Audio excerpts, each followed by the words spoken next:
ஒரு எண்ணின் 60% 60ஐ கழித்தால் 60 கிடைக்கும் எனில் அந்த எண் என்ன?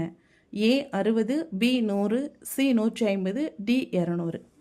ஒரு எண் என்னன்னு நமக்கு தெரியாது. அந்த எண் என்ன நமக்கு தெரியாது. So let it be X. எக்ஸ்ன்னு எடுத்துக்கிறோம். ஒரு எண்ணின் 60% 60%னா 60/100ன்னு போட்டுப்போம். அதிலிருந்து என்ன செய்கிறாங்க? 60ஐ கழிக்கிறாங்க. கழித்தல் 60. கழித்தால் என்ன கிடைக்குது? 60 கிடைக்கும்.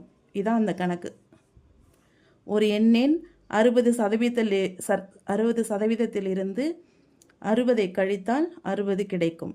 அப்போனா அந்த எண் என்னன்னு கேட்குறாங்க. இதை அப்படியே சிம்பிளிஃபை பண்ணிடலாமா? நமக்கு தேவை இந்த எண். அதான் என்னன்னு தெரியல, எக்ஸ்ன்னு வச்சுருக்கோம். X into 60/100 is equal to இந்த 60 அப்படியே இருக்குது.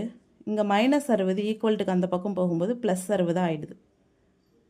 தென் X into 60/100 is equal to 60 60 120. அடுத்து இந்த எக்ஸை வச்சுக்கிறோம். 120. இங்கே 60 வந்து மல்டிப்ளிகேஷனில் இருக்குது.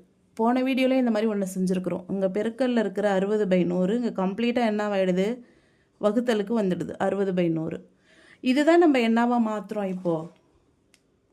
120 அப்படியே வச்சுக்கிறோம். பெருக்கல்னு போட்டு இதை அப்படியே என்ன செய்கிறோம்? தலைகீழாக எழுதுகிறோம். 100/60ன்னு எழுதுகிறோம். இது போன சம்மில் போன வீடியோவில் டைரெக்டாக செஞ்சுருப்போம். இப்போது கொஞ்சம் இதாக பண்ணுறோம்.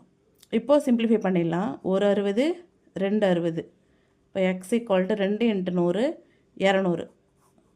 அந்த நம்பர் என்னது? 200. நமக்கு ஆப்ஷனில் இருக்குதா? ஆப்ஷன் டியில் இருக்குது. இதான் வந்து ஆன்சர்.